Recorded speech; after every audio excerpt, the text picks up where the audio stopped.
Notre invitée ce soir, Cécile Duflot, bonsoir. Bonsoir. Merci d'être avec nous. Vous êtes la toute nouvelle et jeune secrétaire nationale des Verts. Vous avez été élue il y a moins d'une semaine.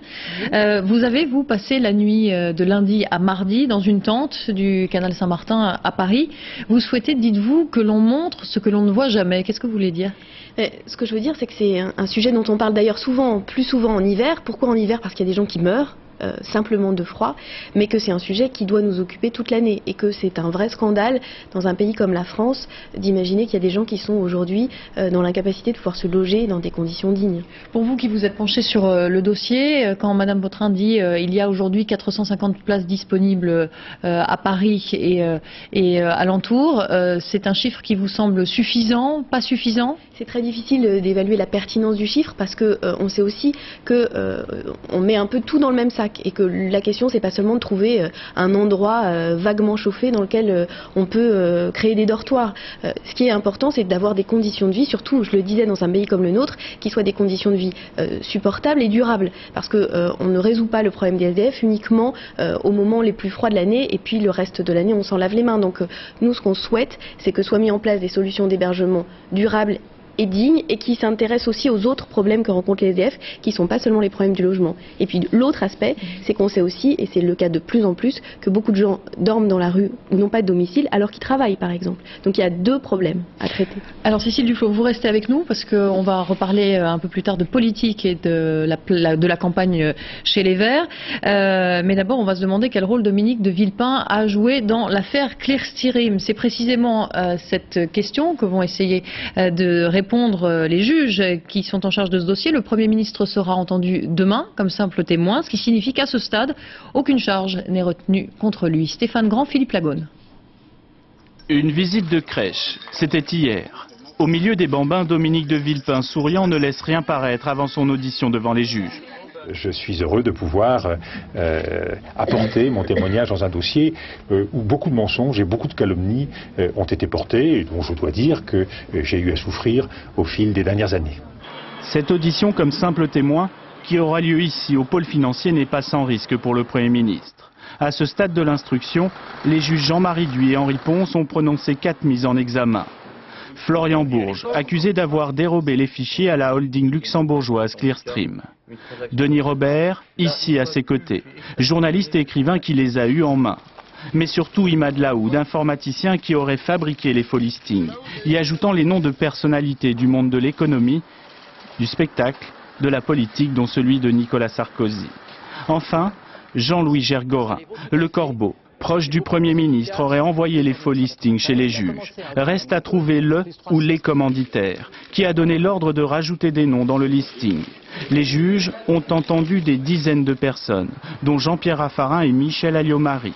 Mais depuis 2 ans, cette affaire empoisonne surtout le climat au sein de la majorité. Chez les sarkozystes, on attend volontiers des éclaircissements. Moi, ce que je souhaite, c'est que quel que soit le condamné, celui qui ne l'est pas, qu'on soit témoin, un témoin assisté ou mis en examen, vraiment les Français sachent véritablement avant les élections présidentielles comment ça s'est passé, qui est responsable. Dominique de Villepin est attendu demain matin au pôle financier, probablement pour de longues heures d'audition, mais il sera joignable en permanence en cas d'urgence gouvernementale. Jacques Dominati, relaxé au bénéfice du doute. Après 17 ans d'enquête, l'ancien maire UDF n'est plus poursuivi dans l'affaire des faux électeurs du 3e arrondissement de Paris qui avait éclaboussé les municipales de 1989 et 1995. Non, je ne suis pas... Nicolas Sarkozy s'adresse lundi à la France qui souffre. Qu'à cela ne tienne, ce soir, Ségolène Royal, en déplacement dans le Bas-Rhin, parle à la France qui souffre de 5 années d'un pouvoir de droite. Là aussi, économie et emploi étaient au centre de son discours. Sur place, Catherine Demanja, Patrice Brugère. Elle arrive telle une pop star pour un nouvel exercice, un forum participatif.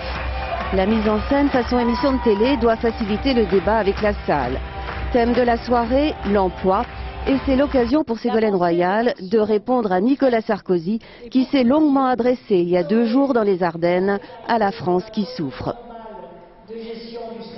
Quand on voit ceux qui sont au pouvoir découvrir après 5 années qu'il y a une France qui souffre, mais qui souffre d'abord par leur faute, parce qu'ils ont tout abandonné.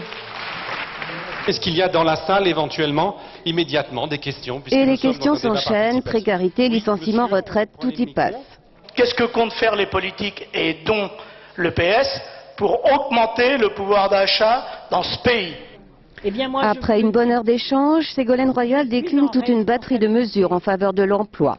Elle préfère parler d'une France qui se bat avec un État qui sécurise. Eh bien, moi, je vous le dis, l'État non seulement peut servir à quelque chose, mais doit servir à quelque chose.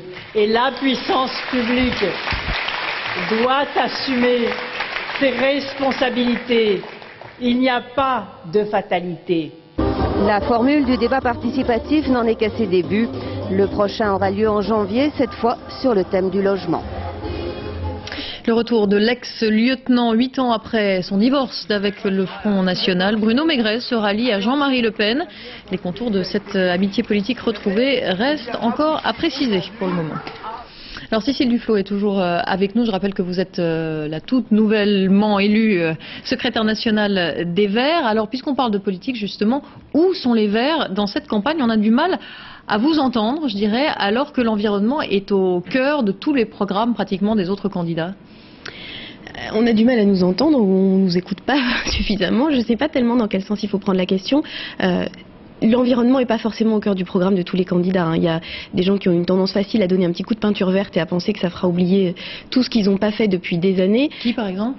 Oh, je crois qu'un certain nombre de ceux qui ont dit à Nicolas Hulot qu'ils allaient éventuellement signer son pacte écologique ou n'ont pas lu son livre ou alors se souviennent pas de ce qu'ils ont fait avant-hier. Mais c'est vrai que c'est une habitude sur les questions environnementales de faire des grandes déclarations, de préférence de l'autre côté de l'hémisphère quand ça engage pas trop et de faire le contraire quand on rentre en France. Et là, les Verts sont un peu habitués à ce qu'il y ait un grand décalage entre les discours et les actes. Mais alors justement, vous citez Nicolas Hulot, dont Ségolène Royal et Nicolas Sarkozy ont annoncé leur intention de signer ce pacte écolo. Finalement, c'est lui qui réussit à mettre l'environnement au cœur de la campagne. Il fait partie plus que jamais de l'une des personnalités préférées des Français. Est-ce que c'est pas vous qu'on devrait avoir en première ligne sur ce terrain? Il y a quelque chose d'important, c'est que nous, ce qui nous importe, c'est qu'on parle d'écologie, certes, mais aussi qu'on mène des politiques écologistes. Et ça se passera, j'espère, dès le milieu de l'année 2007. Ça nous semble indispensable. Et on sait maintenant que c'est quasiment uniquement quand il y a des Verts dans les exécutifs que ces politiques écologistes sont menées. Et puis, parce que l'environnement, la question de l'environnement, c'est une question centrale, mais l'écologie, c'est pas que l'environnement. C'est avoir des réponses sur les questions sociales, et en particulier sur les questions de la pauvreté, parce que c'est un sujet très important et qu'on ne résoudra pas la crise environnementale si on ne s'attaque pas aussi à l'urgence sociale. Et on ne veut pas, nous, que ces thématiques-là soient sectorisées. Alors c'est facile de dire que les Verts, on ne les entend pas ou ils seraient plus utiles. Le constat qu'on portait il y a déjà 20 ans, maintenant tout le monde est d'accord. Et ça, c'est une bonne chose. Qui que ce soit qui s'exprime sur ce sujet, c'est une bonne chose. Il faut une mobilisation générale pour répondre au réchauffement climatique, c'est évident. Mais si on pouvait ne pas attendre 20 ans pour appliquer les propositions qu'on a aujourd'hui, ça nous semblerait une bonne chose. Merci beaucoup, Cécile Duflot, d'avoir répondu à nos questions. Merci.